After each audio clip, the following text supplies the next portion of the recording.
Kembali lagi saya ucapkan selamat malam ya Bapak Ibu, teman-teman semuanya. Terima kasih sudah meluangkan waktunya di malam minggu ini untuk mengikuti acara ini ya.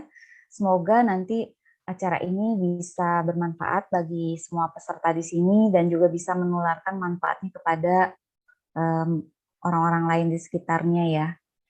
Jadi sesuai dengan tema kita malam ini judulnya Monster Inside Me. Ya, sebenarnya kita mau bicarain masalah mental health ya. Kemarin kita udah sempat bahas sedikit di IG Live. Ya. Jadi sebenarnya apa sih yang mau dibicarakan hari ini? Nah, sebelum masuk ke materinya, saya mau memperkenalkan diri dulu. Tadi sebenarnya sudah diperkenalkan oleh Sis Blue Rose. Ya, nama lengkap saya adalah Utami Dewati. Saya seorang coach, personal development and awakening life coach. Ya, terus saya juga seorang hipnoterapis dan grafologi analis. Saya waktu tahun lalu itu terakhir saya bekerja di korporasi, saya memutuskan untuk berhenti bekerja dan saya memutuskan menjadi konsultan HR. Itu adalah bidang pekerjaan saya bertahun-tahun di korporat ya, sebagai senior HR practitioner. Kalau ada yang belum kenal saya, silakan follow IG saya di Delight 168. Background saya apa sih? Nah, background pendidikan saya Master Degree Marketing Management dari Universitas Pelita Harapan, itu formalnya. Yang non formalnya saya Certified NLP Practitioner, kemudian juga Grafologi Analis Certified, kemudian ACMC, Group Team Leader. Lalu saya juga pernah ambil kelas Leadership Actualization ya, yang diajarkan oleh guru besar saya di ACMC, di Meta Coach. Dan saya juga ini saya belum masukin sih, setelah NLP Practitioner saya juga ambil Master NLP Practitioner dan juga saya certified Meta Coach ya. Terus juga certified Clinical Hypnotherapy dari Natalia Institute. Buku yang pernah saya tulis ada 3, itu seputar topik-topik NLP, ya, kisah sukses dengan coaching, lalu ada kisah sukses dengan NLP bagian 1, dan kisah sukses dengan NLP bagian kedua. Kira-kira demikian perkenalan dari saya. Lanjut ya, kita mau bicarain apa sih monster hari ini. Jadi saya menemukan ada quotes yang menarik di sini ya. Sometimes there are monsters inside of us all. Even in the ones we think are the most good. Nah, ini maksudnya apa? Walaupun kita menganggap kita tuh orang yang baik ya, sebenarnya masing-masing di dalam diri kita itu ada monsternya. Monster dalam artian monster quote unquote ya, bukan monster beneran. Oke. Nah, agendanya hari ini apa? Yang pertama nanti saya akan membahas sekilas tentang mental health. Apa sih artinya, terus pentingnya itu apa sih kita memahami mental health. Lalu setelah itu ciri-cirinya kalau terganggu itu bagaimana. Dan selanjutnya penyebab untuk mental health itu terganggu itu apa aja. Faktor-faktor yang mempengaruhi mental health ya. Kemudian tips-tipsnya cara untuk merawat mental health ya, supaya kita tetap sehat mental. Kemudian nanti saya akan ajak teman-teman meditasi karena ini sudah agak malam, moga-moga nanti bukan meditabo ya, benar-benar meditasi. Nanti kita sama-sama masuk ke dalam diri kita dan menemui monster kita di sana. Kemudian nanti sesi terakhir itu adalah Q&A, tanya jawab. Oke, moga-moga semangat semua sampai ini, soalnya ini jadwalnya kalau kata Sis Blue Rose ini sampai pagi katanya. Santai. Malam minggu sampai sahur gitu, sampai sahur. Malam minggu kita sampai sahur. Oke, ya saya mulai masuk ya. Jadi apakah mental health? Teman-teman Bapak Ibu semua, sebenarnya informasi ini kan sedang booming. Jadi kalau misalnya mau cari di Google atau di berita, itu sangat banyak artikel yang menceritakan tentang kesehatan mental ya, mental health ini. Jadi sebenarnya mental health itu seperti apa sih? Itu adalah ketika kondisi batin kita itu berada dalam keadaan tentram dan tenang. Ya, jadi ketika kondisi mental kita itu sehat, maka batin kita tenang, kita merasa tentram, ya kira-kira seperti itu. Kemudian kalau mental kita sehat, itu artinya sebagai manusia kita bisa operate diri kita itu secara normal, ya, mampu menggerakkan potensi yang ada di dalam diri kita.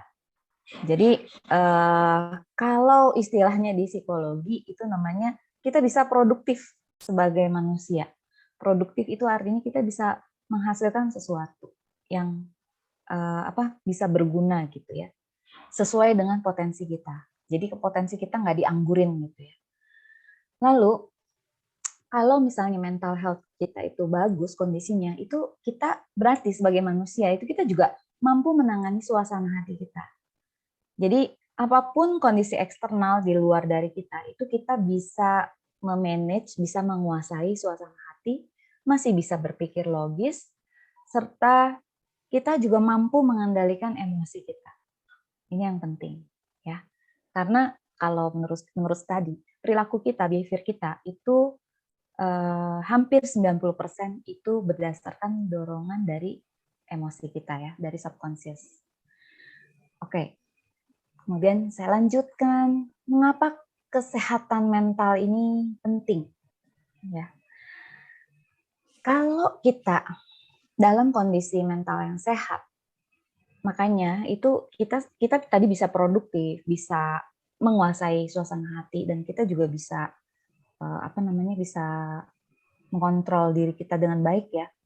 Itu artinya kita lebih mampu mengatasi stres dan tekanan hidup. Jadi kita tuh lebih siap menghadapi stimulus-stimulus yang muncul dari eksternalnya kita. Kemudian apalagi? Efeknya itu udah pasti, sehat secara fisik atau jasmani, karena pikiran itu connect sama badan. Ya. Jadi kalau misalnya pikiran, mentalnya sehat, jasmaninya juga sehat.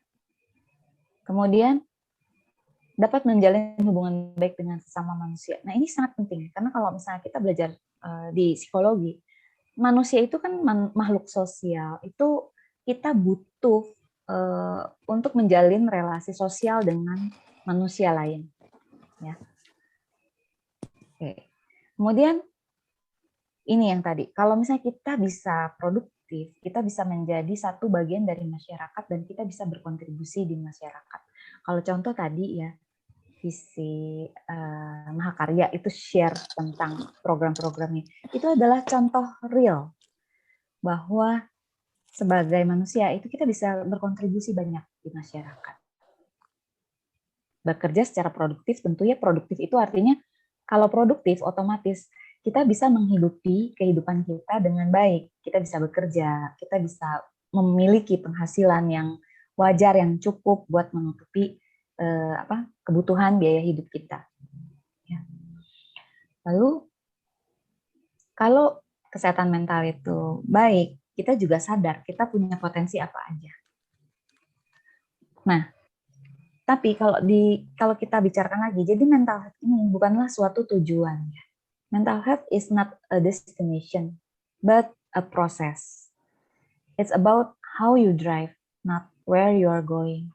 Mental health itu bukan suatu target, bukan suatu tujuan, tapi ini adalah suatu proses yang akan mengiringi proses kita mencapai tujuan kita.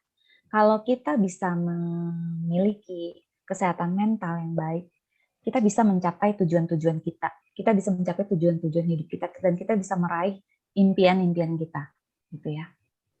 Kira seperti itu.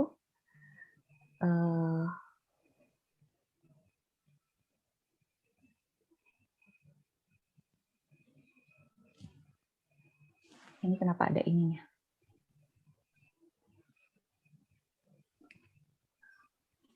Oke, faktor penyebab yang mungkin mengganggu mental. Ini kita perlu kenali.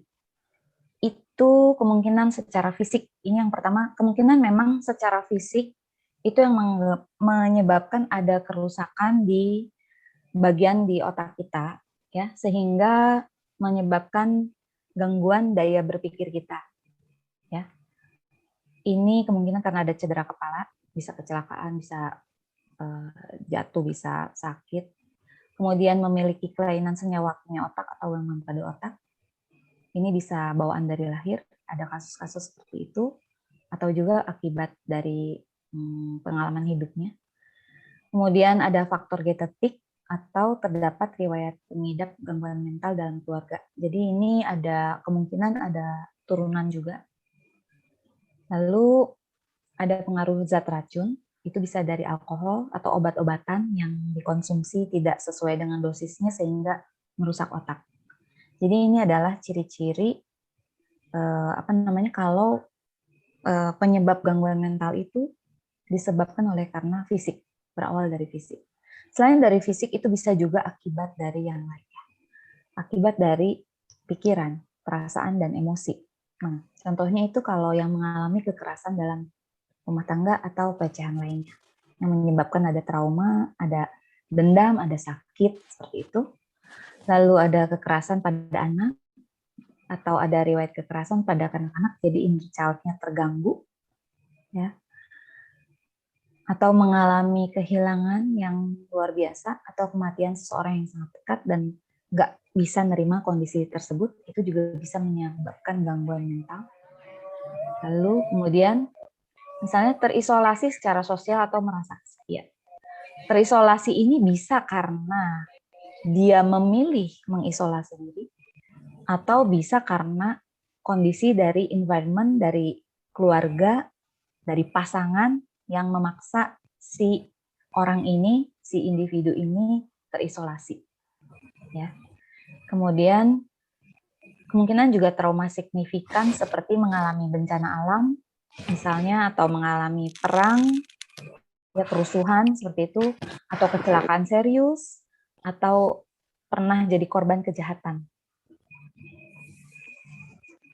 Dan yang nggak kalah pentingnya ini adalah stres berat yang dialami dalam waktu yang lama.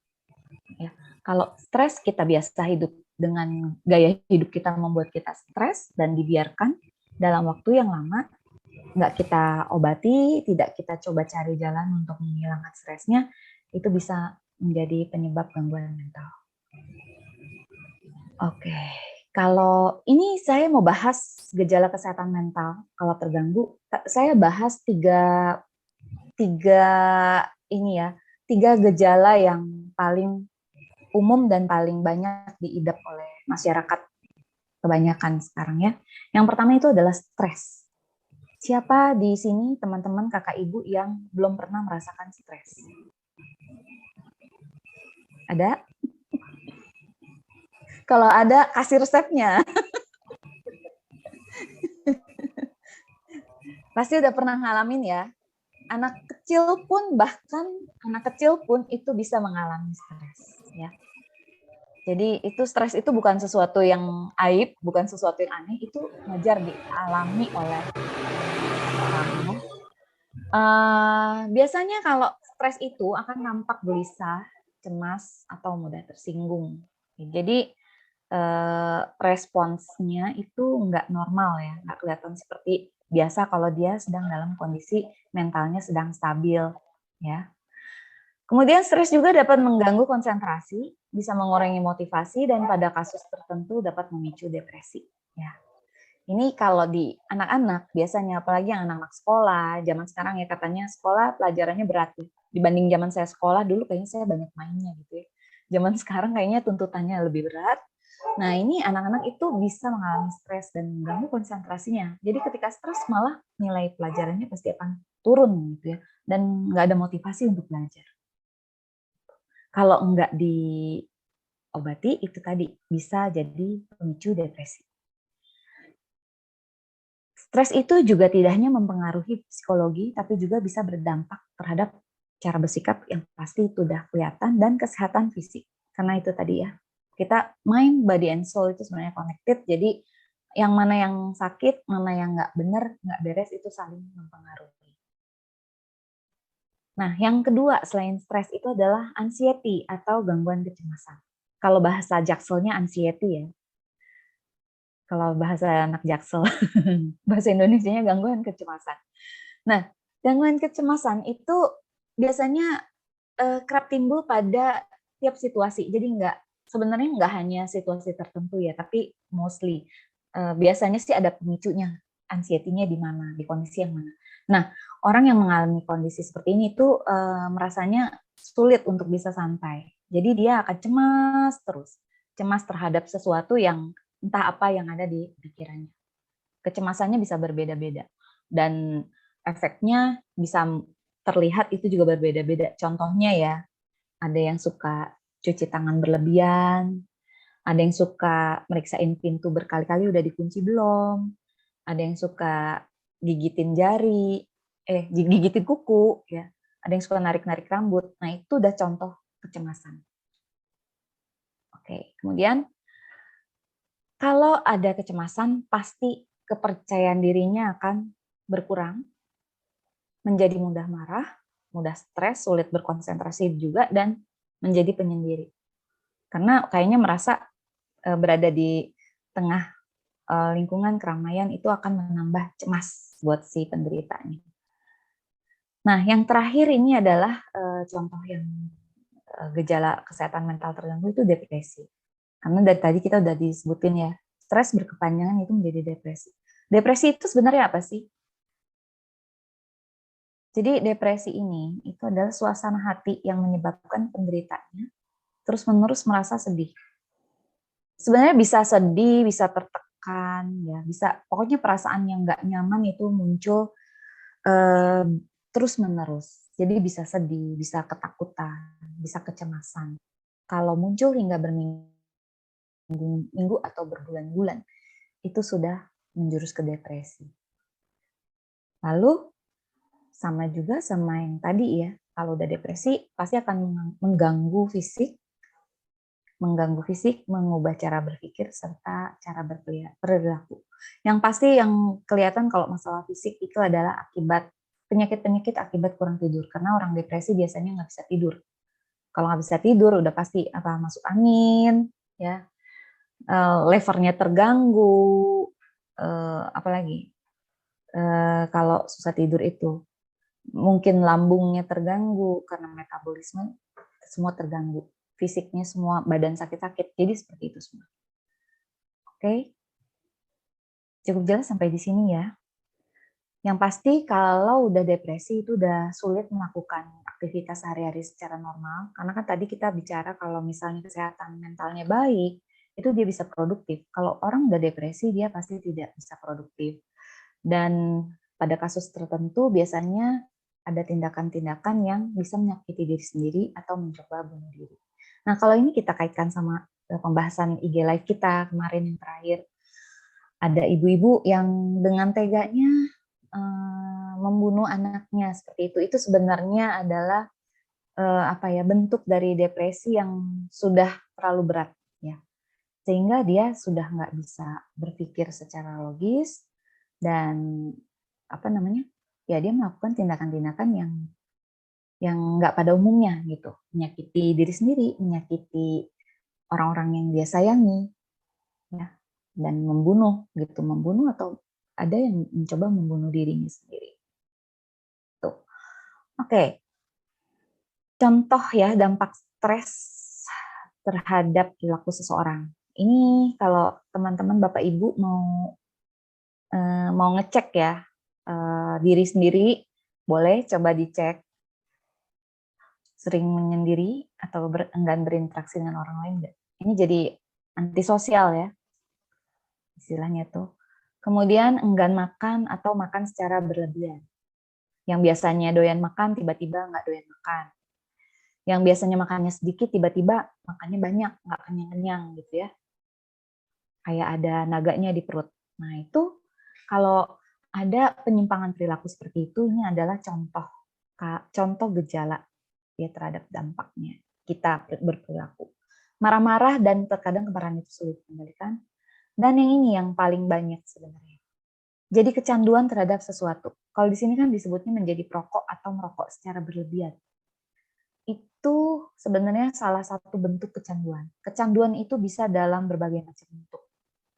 Kalau pas ada di lingkungan yang perokok, dia akan menjadi perokok. Kalau pas ada di lingkungan yang narkoba, dia jadi pemakai narkoba. Kalau ada di lingkungan yang menganut seks bebas, dia akan menjadi penganut seks bebas. Dimanapun lingkungan dia itu, dia akan ikut. Itu. Jadi ada baiknya kita juga melihat lingkungan pergaulan kita ya. Kalau kita sedang depresi, itu support system itu sangat dibutuhkan. Kalau support system kita salah, kita akan ikut salah. Dan kita akan ikut kecanduan. Kemudian, oh ya, kalau teman-temannya suka mabok, kita ikutan mabok. Ya, ini tadi yang saya sudah sampaikan, narkotika, alkohol, itu semua sumbernya dari situ kecanduan. Ada juga yang kecanduan makan, ada yang kecanduannya belanja, jadi sampai punya hutang banyak, misalnya seperti itu. Itu bentuk-bentuk kecanduan. Oke, sampai di sini.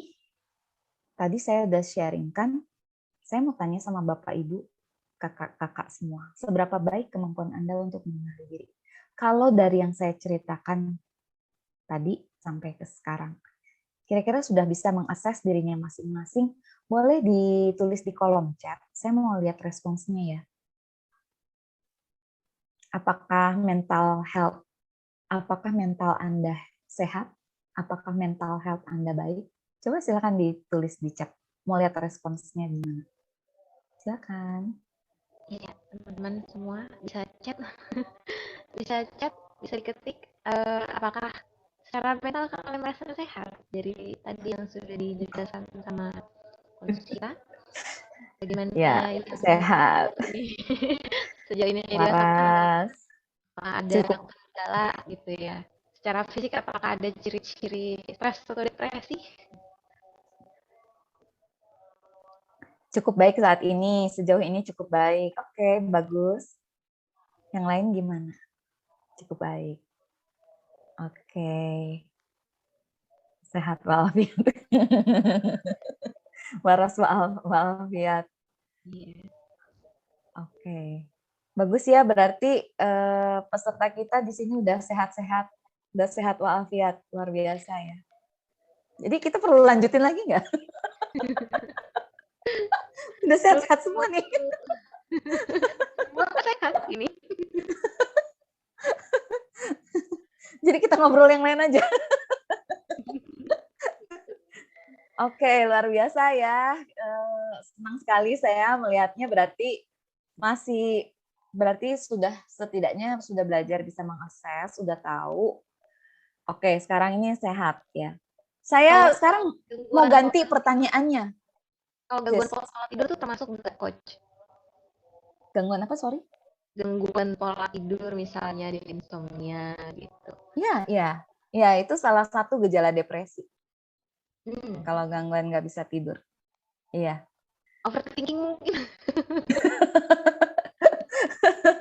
Itu depresi itu sebenarnya bisa karena stres yang berkepanjangan ya.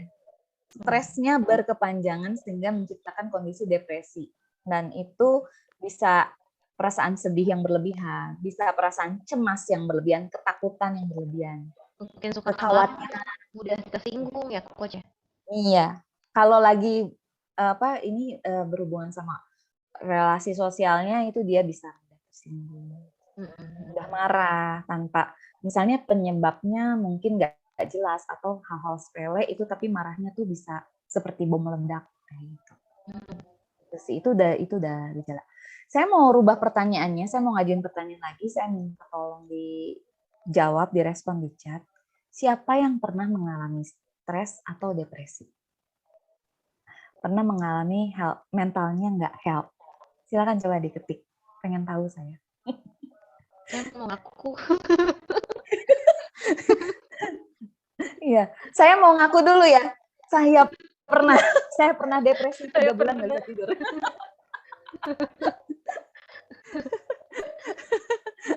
Pernah ya? Pernah, oke pernah. Oh, ini jujur semua pernah ya?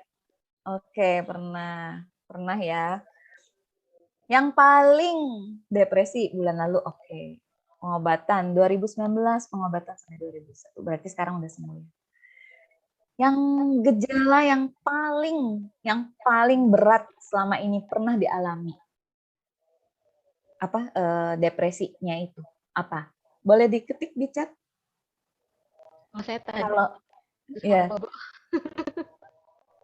gimana sih? Coba ngaku dulu. Saya mau ngaku tadi saya suka suka susah bobo. Susah. Nanti saya ajarin supaya pelor. Saya dulu paling berat saya mengalami 3 bulan saya nggak bisa tidur.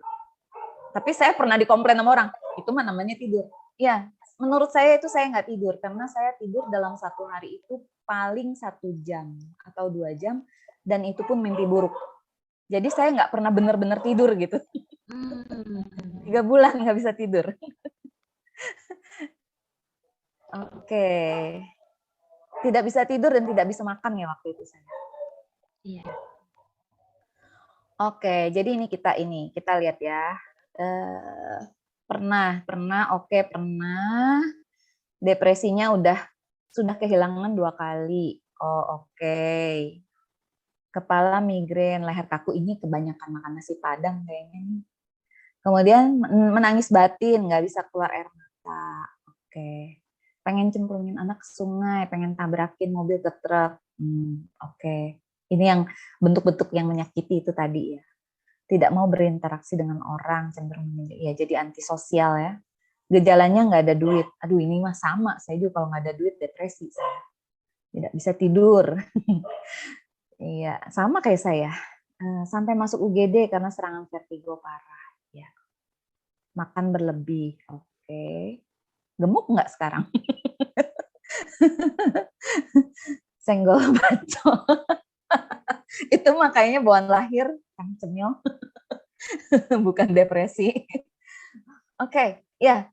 Jadi ini ya, memang seperti itu. Dan kalau tadi kan pertama saya tanya, udah sehat semua, udah sehat. Berarti Bapak, Ibu, teman-teman, kakak-kakak semua di sini sudah pernah melewati proses itu dan sudah menyembuhkan dirinya. Oke, saya minta lagi di-share di chat.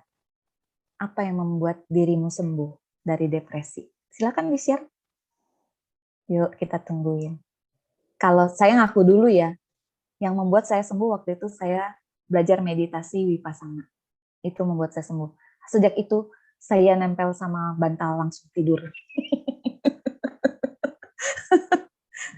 Oke, kalau Sis Blue Rose mau tahu rahasianya, meditasi Vipassana. Siap. Tapi itu cocok-cocokan ya sama orang ya. Kalau saya cocok. Oke, awakening yang menyembuhkan. Oke, doa dan pasrah nih. Support system dari keluarga terdekat dan musik. First step acknowledge kalau kita ada masalah ya. Lalu meditasi antara nerimo dan putus asa.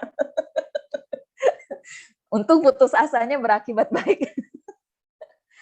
Yang membuat saya sembuh belajar ikhlas dan menyerahkan pada Tuhan yang bisa menjadikan diri yang terbaik. Oke, jadi pasrah ya. Saya cukup enjoy main Mobile Legends. Oke, ternyata Mobile Legends bisa jadi obat juga ya. Belajar menerima situasi, kalau makin berontak makin sakit. Ya, penerimaan. Oke. Ada lagi? Kalau kita lihat jawabannya, ada benang merahnya ya, teman-teman Bapak Ibu. Apa itu? Itu leher kaku itu, Kang Cemil. Lehernya udah kaku. Oke.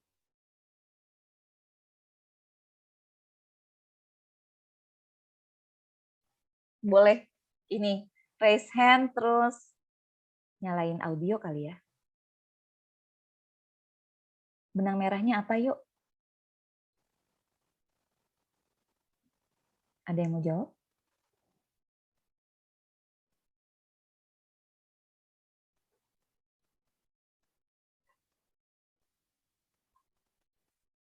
Penerimaan diri. Oh, oke. Ya, ikhlas dan eling. Oke. Ada lagi? Ya. Intinya menerima diri. Benar. Itu satu hal, menerima diri dan ikhlas dan eling artinya kita menyadari ya, kita menyadari dan kita ikhlas. Ikhlas itu artinya sama ya dengan menerima ya. Apapun yang terjadi kita ikhlas menerimanya. Ya. Jadi sebenarnya memang intinya itu. Yang saya pelajari ya berserah diri. Yang saya pelajari waktu ini saya share pengalaman saya aja ya. Sebenarnya ini kita bisa temui dengan cara berbeda, masing-masing bisa cari caranya yang paling sesuai. Kebetulan kalau saya waktu itu saya belajar Vipassana. Vipassana itu kan meditasi ya. Di meditasi itu kita belajar sadar, menyadari ya, dan belajar menerima. Karena waktu saya pertama kali belajar meditasi Vipassana itu namanya satu badan itu dari ujung kepala sampai ujung kaki itu sakit semua. Dan guru saya bilang, diterima sakitnya. Ya, jadi hari pertama itu meditasi dari jam 5 pagi sampai jam 9 malam. Itu badan saya kayak udah dibakar, ditusuk, diapain lah. Sakit semuanya. Yang pelajaran yang saya terima pertama adalah menerima. Mau rasanya sakit seperti apapun diterima. Karena ketika kita terima, lama-lama sakit itu akan hilang. Itu. Ya, jadi, dan itu kita menyadari rasa sakitnya. Ada sakit itu nggak ditolak. Ketika sakit itu ada, muncul, kita terima. Dan kita mengizinkan diri kita merasakan sakitnya. Nggak lama dia akan hilang. Karena kalau misalnya kita merasa sakit dan kita tolak rasa sakitnya, semakin besar dia akan menghantam kita rasa sakit. Berkali-kali lipat dari rasa sakit yang awal kita terima. Gitu. Ya. Jadi resepnya kurang lebih sama. Seperti itu. Kita menyadari dan kita menerima. Menerima dengan ikhlas. Kemudian kalau misalnya ada kekhawatiran, kita berserah diri. Kita berserah sama Tuhan. Apapun yang terjadi, terjadilah. Gitu. Sebenarnya intinya cuma itu aja. Obatnya itu. Benar nggak buat teman-teman yang udah pernah ngalamin? Setuju nggak sama?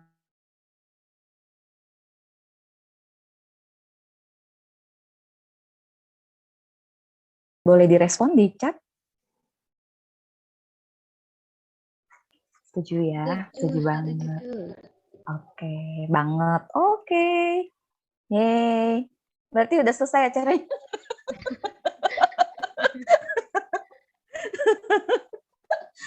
Ya, oke. Jadi udah ya, setuju semua ya. Setuju. Ada yang nggak setuju? Nah, kalau udah semuanya udah setuju, nah ini mudah diucapkan sudah diterapkan. Saya baru mau tanya, tahu nggak caranya buat sadar dan buat nerima? Ya, semua itu butuh proses ya. Semua proses, kita proses menerima, kita proses menyadari, itu semua pasti butuh proses. Dan prosesnya itu tidak nyaman. Kalau mau nyaman itu yang doyan es krim, beli es krim, makan es krim, itu nyaman. Tapi kalau mau lewatin proses ini, namanya itu istilahnya apalah, awakening atau apa, itu nggak ada proses yang nyaman. Ya. Mudah diucapkan tapi sulit diterapkan. Mungkin kalau saya akan bilang, memang nggak mudah, tapi bisa. Gitu ya. Nggak mudah, tapi bisa. Oke, harus balance dengan hati. Iya sih. Sama hati sendiri ya, jangan hati pacar atau hati cem-ceman. Oke. Oh, ya udah, saya lanjut ya. Jadi saya simpulkan teman-teman Bapak Ibu di sini sudah cukup baik untuk bisa mengenali dirinya masing-masing. Ya. Nah, kenapa itu penting kita mengenali diri kita? Karena ini adalah prinsip yang kalau di NLP ini sering dipakai ya. What you think is what you become. Apa yang kamu pikirkan, maka kamu akan menjadi seperti itu. Kalau kamu pikir kamu jelek, kamu akan jelek. Kalau kamu pikir kamu baik, kamu akan baik. Kalau kamu pikir kamu nggak bisa, kamu nggak akan bisa. Tapi kalau kamu pikir kamu bisa, kamu akan bisa. Tapi harus ada ecological check ya.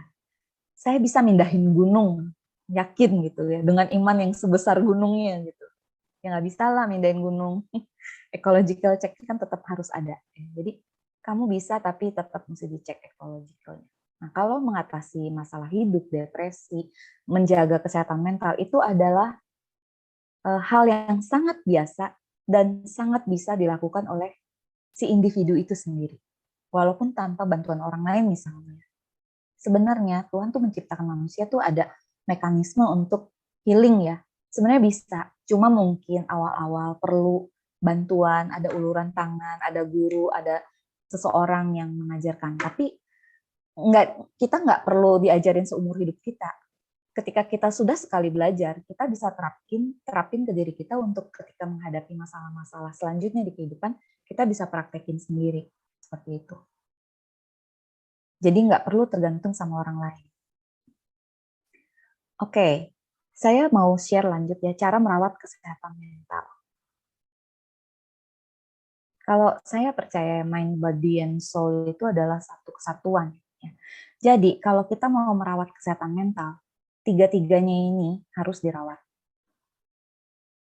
Yang pertama, melakukan hobi yang disukai. Ini adalah cara untuk merawat kesehatan mental. Kalau punya hobi apa, lakukan. Tapi ini hobinya yang baik ya, bukan hobi yang jelek. Contohnya apa? Kalau saya hobi masak, saya akan lakukan hobinya. Hobi masak. Dan kebetulan saya hobi makan, jadi cocok. Jadi sambil habis masak, saya makan. Gitu ya. Jadi carilah hobi masing-masing yang disukai dan yang baik, yang bermanfaat, berfaedah. Ya. Kemudian untuk menjaga tubuh, kita tetap perlu olahraga. Tadi ya, kalau kita mau jaga kesehatan mental, ingat-ingat. Tubuh juga kita mesti jaga. Karena kalau tubuh kita sakit, mental kita terganggu juga. Sama, kalau mental kita nggak sehat, tubuh kita terganggu. Jadi itu satu kesatuan ya, nggak bisa dilepas. Tidak bisa dipisah. Yang selanjutnya adalah, ini buat makanan soul kita adalah kita belajar hal-hal baru yang kita senang. Jadi ilmu yang kita miliki itu berkembang. Wawasan kita bertambah dan kita mendapatkan pencerahan-pencerahan baru buat memenuhi kebutuhan jiwa kita gitu ya. Oke, lanjut. Bersosialisasi ini penting. Cari teman, cari lingkungan yang sevisi, yang bisa berfungsi sebagai support system yang mendukung kita. Jangan salah bergaul. Karena itu tadi saya bilang, kalau salah pergaulan, efeknya akan kena ke kita juga. Ya kalau ngomongin energi ya, sebenarnya energi yang sama akan saling tarik-menarik.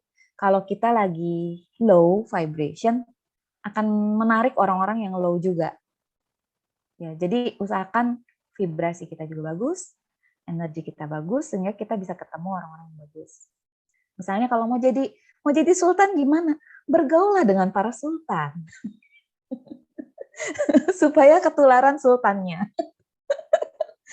Ya, kalau mau jadi pebisnis, bergaullah dengan para bisnismen, ya.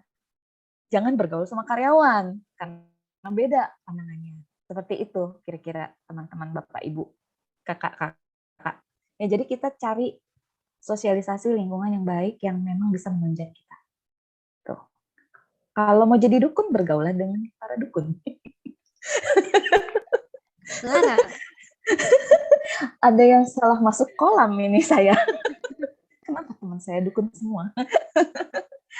Oke, jadi seperti itu. Nah, buat badan kita itu back to nature itu sangat bagus ya. Jadi kita kan biasa sibuk dengan aktivitas kita sehari-hari, kita ada di rumah, di tempat kerja. Apalagi kalau yang tinggal di kota besar ya, itu pasti lupa gitu loh sama alam ya. Akan sangat baik sekali kalau kita meluangkan waktu, kita bisa kembali ke alam. Ke alamnya di mana? Kalau saya sih di depan rumah udah alam ya, banyak pohon. Ya, Bapak Ibu teman-teman bisa cari di mana gitu. Jadi yang healing, grounding gitu ya. Malam Jumat jalan malam kalau saya bawa anjing jalan malam-malam Jumat. Ngobrol sama tetangga yang nggak kelihatan. Ya jadi kayak gitu. Jadi kita bisa grounding. Jadi saya pernah ngalamin kemarin itu ada masa-masa saya galau. Jadi Saya jalan setiap malam. Nah, ketika saya jalan itu saya grounding. Saya lepasin energi-energi galau saya di waktu sambil berjalan. Badan saya bergerak dan energi saya juga bergerak gitu. Jadi itu sangat bagus sekali ya, teman-teman Bapak Ibu. Jangan takut malam Jumat jalan aja. Jalan aja nggak masalah kok. Sepanjang nggak ngeganggu dan jangan pas jam-jamnya Tante Kay udah keluar. Ya jangan terlalu malam. Kalau kesambet nggak, saya nggak tanggung jawab. Oke, terus buat soul itu kita perlu meditasi dan berdoa. Ya, itu makanan jiwa kita ya.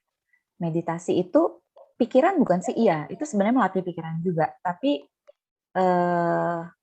di sisi lain itu sebenarnya adalah satu, ini menurut saya ya, itu adalah salah satu metode kita bisa menambah energi buat jiwa kita ya. Jadi untuk berdoa juga itu satu mendapat, kalau menurut versi saya tuh kalau berdoa itu kita tuh kayak dapat dapat dari Tuhan tuh kayak dapat tambahan charge energi gitu yang memenuhkan secara batin gitu ya. Ya betul, bisa dapat wangsit, bukan wangsit sih, dapat pencerahan, pikiran jadi terang gitu kan, kayaknya ringan seperti itulah kira-kira, atau bisa tambah sakti atau apa gitu. Penting nggak sih sakti? Kemudian yang nggak kalah pentingnya itu tadi yang tadi kita udah bahas ya, benang merahnya sebenarnya adalah menerima diri sendiri. Kalau kita nggak bisa menerima diri kita sendiri, apakah kita expect orang lain akan menerima kita? Ingat ya, manusia itu adalah makhluk sosial. Ya. Yang kita butuhkan, kita bisa menerima diri sendiri dulu sebelum kita bisa menerima orang lain. Dan yang penting di sini adalah mencintai diri sendiri. Saya minta direspon di chat, siapa yang sudah mencintai dirinya sendiri. Silakan, coba saya mau lihat. Saya. Saya juga udah. Ayo coba yang lain gimana? Belum, oke, belum. Saya siapa yang sudah mencintai diri sendiri? Sedikit, belum bisa, oke. On process, half-half.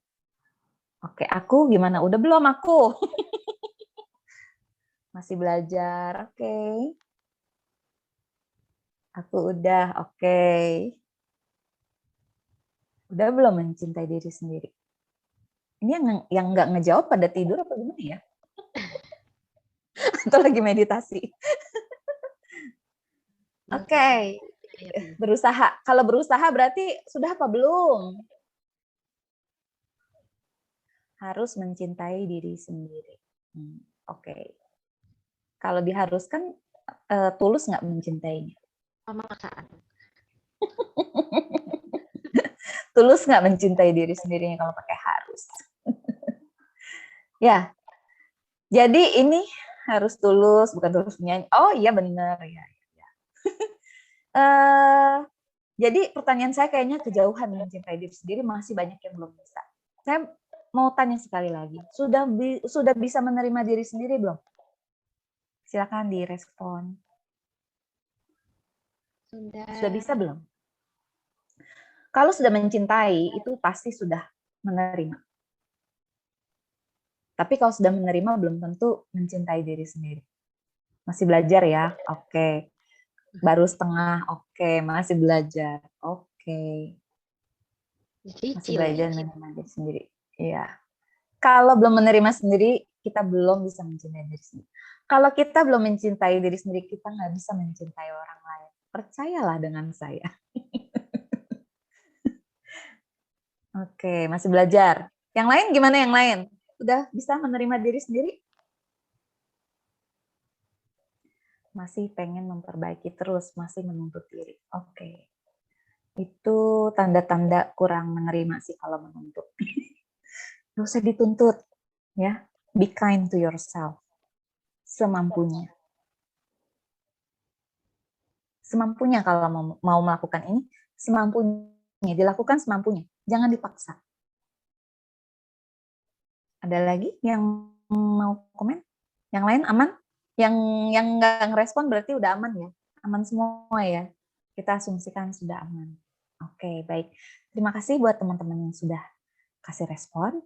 Saya jadi ada gambaran di sini gimana. Tadinya kelasnya udah mau tutup aja nih, sis. Kan udah pada pinter-pinter. Ternyata belum. Ternyata masih oke lah, bahan materi saya masih bisa berguna. Oke, saya lanjut.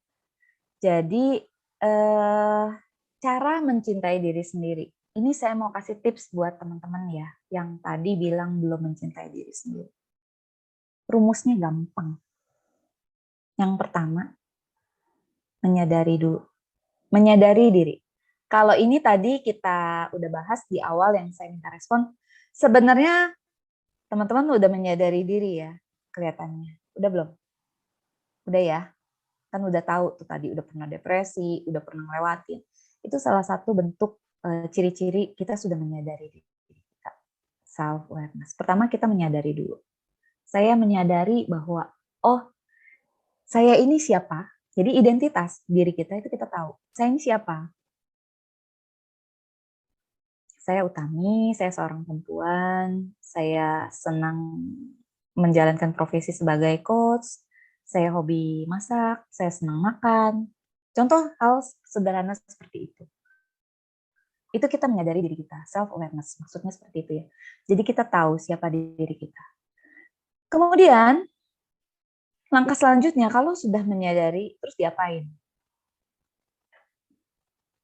Menerima. Self-acceptance. Jadi, setelah kita menyadari diri kita, siapa? Terus kita menyadari. Kita menerima. Menyadari itu tadi bukan yang hanya yang bagus-bagus aja ya. Oh ya, saya Utami. Saya itu punya kebiasaan jelek. Saya tuh suka males. Saya tuh suka males-malesan. Saya suka terlalu santai. Nah, itu kita aware juga loh. Jadi nggak hanya kebaikan aja yang kita aware. Kita juga aware kekurangan kita tuh apa. Nah, step selanjutnya kita terima. Oh iya, saya terima semuanya. Satu paket. Kelebihan saya, kekurangan saya, itu semua saya terima. Menerima ini artinya masa lalu, itu pun saya terima. Ya, jadi kalau tadi saya cerita yang tentang saya belajar meditasi Vipassana. Di situ saya belajar bahwa masa lalu itu nggak bisa kita tolak. Masa lalu itu kita perlu terima. Pengalaman hidup ya, ini kita ngomong ya. Oh, masa lalu saya tuh dulu pernah nakal. Oh, saya tuh dulu pemalas sampai nggak naik kelas, misalnya kayak gitu. Oh, saya dulu pernah mencuri, atau saya dulu pernah melawan orang tua, atau saya pernah berlaku kejam sama teman saya pernah pukulin orang, misalnya kayak gitu-gitu. Itu semua disadari dan diterima. Bukan hanya yang baik-baik saja.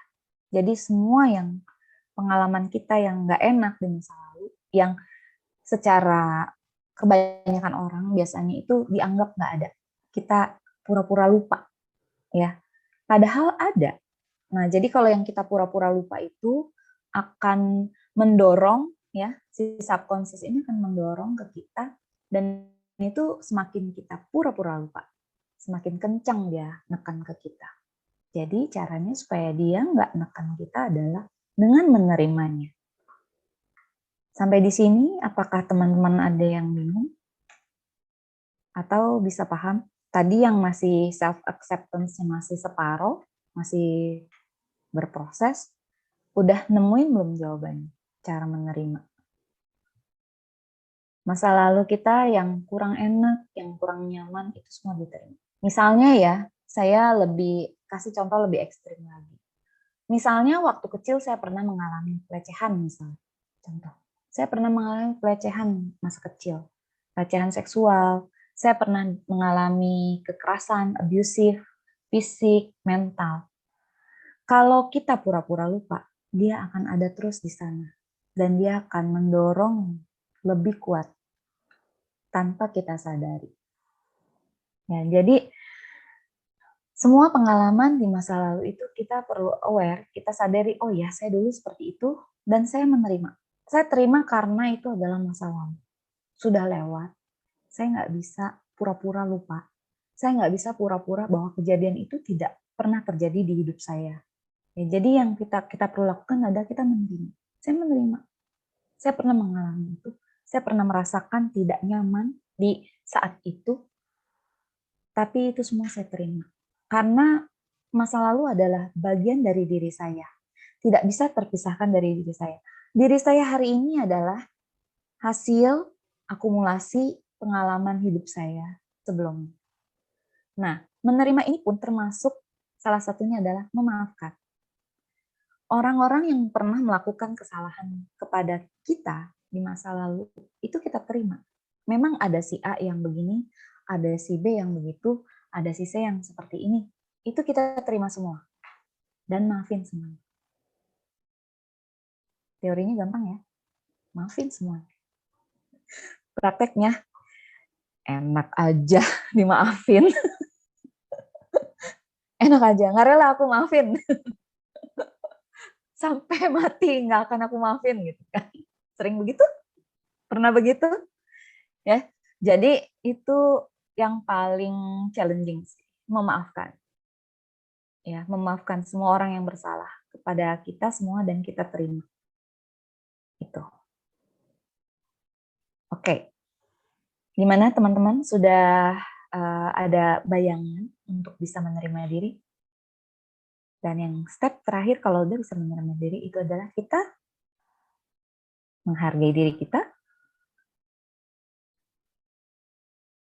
Kalau kita sudah bisa menghargai, kita bisa mencintai diri kita. Menghargai diri. Siapa yang sudah menghargai diri? Kalau belum menerima diri, belum bisa menghargai diri. Mau dihargai seperti apa sih? Kalau ada kasus-kasus seperti yang ibu kemarin itu yang melakukan kekerasan kepada anaknya ya, itu dia tidak menghargai kehidupan. Dia tidak menghargai dirinya, dia tidak menghargai anak-anaknya. Ya, ketika kita tidak bisa menghargai diri kita sendiri, kita tidak bisa menghargai orang lain. Jadi kalau saya menjudge ibu itu tidak menghargai dirinya. Ketika dia tidak menghargai dirinya, dia tidak bisa menghargai anaknya. Makanya dia bisa melakukan perbuatan seperti itu. Ya, jadi kuncinya setelah menerima, kita perlu menghargai diri kita sendiri. Apa sih alasannya sampai kita mesti menghargai diri kita sendiri? Ada yang tahu nggak?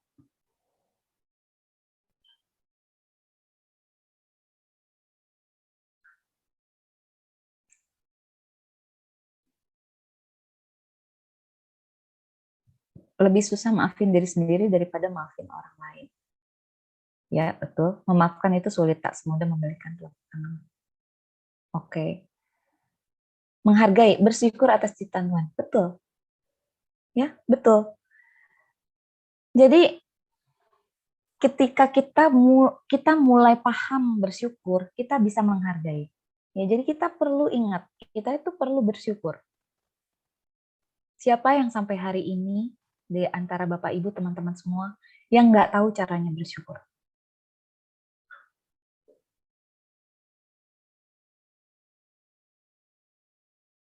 Ya, mensyukuri apa yang sudah kita terima semuanya akan menjadi berkah. Ya, siapa yang nggak tahu caranya? Oke.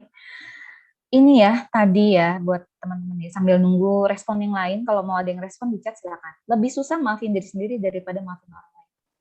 Oke. Itu artinya kamu menempatkan prioritas hidup kamu, menempatkan prioritas diri kamu di bawah prioritas orang lain. Ini langkah yang keliru, kurang tepat. Nomor 1, prioritaskanlah dirimu dulu, baru memikirkan orang lain. Ini bukan egois, ya, bukan egois. Teman-teman, Bapak, Ibu, kakak-kakak pernah naik pesawat? Tahu nggak kalau kita sebelum take off biasanya ada pemberitahuan dari pramugarinya.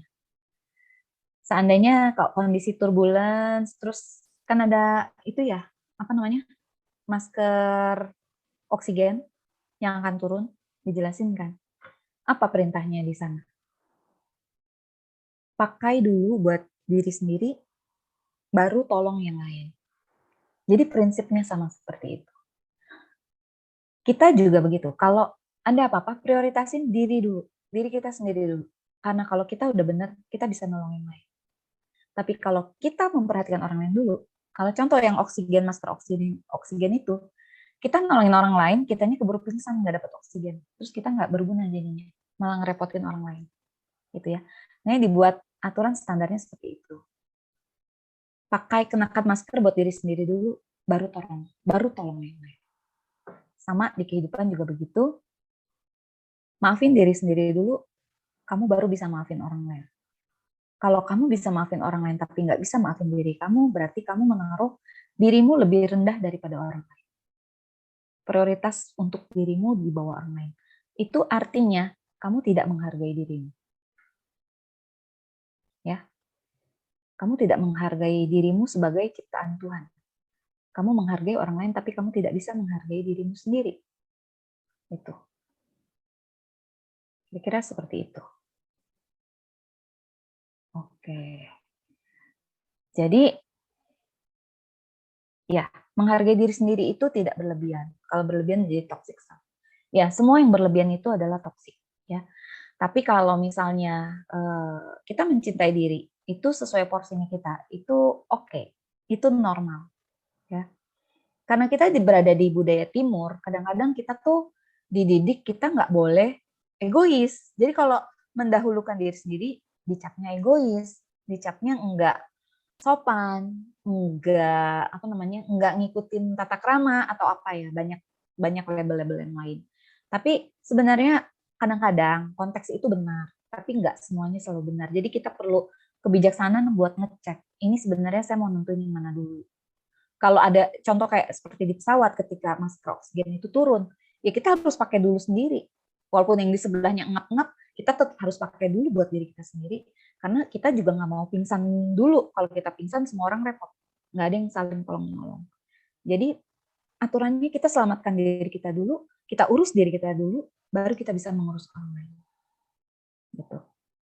Oke? Kalau teman-teman di sini suka, saya mau menyebarkan cinta kasih kepada semua makhluk, gitu ya. Tapi saya nggak mencintai diri saya sendiri. Cinta kasihnya dari mana? Itu perumpamannya itu seperti ini.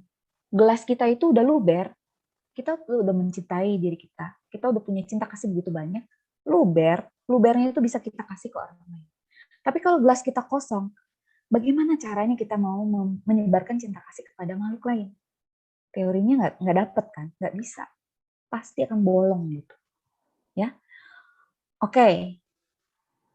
Jadi kalau sudah menyadari, menerima, menghargai, itu baru bisa mencintai diri sendiri.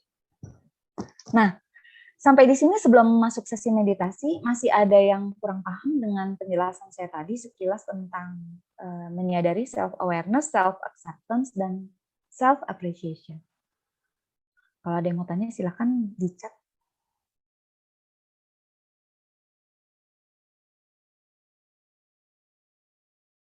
Udah cukup jelas? Kalau cukup jelas, Sis Blue Rose,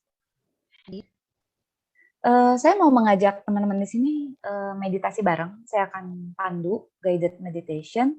Saya akan ajak mengenali dirinya, ketemu sama monster-monster di dalamnya kalau ada, ya. Nanti saya akan share musik. Cuma ini saya mau memastikan mereka nggak tidur ya. Gimana caranya ya? Boleh nyalain video nggak?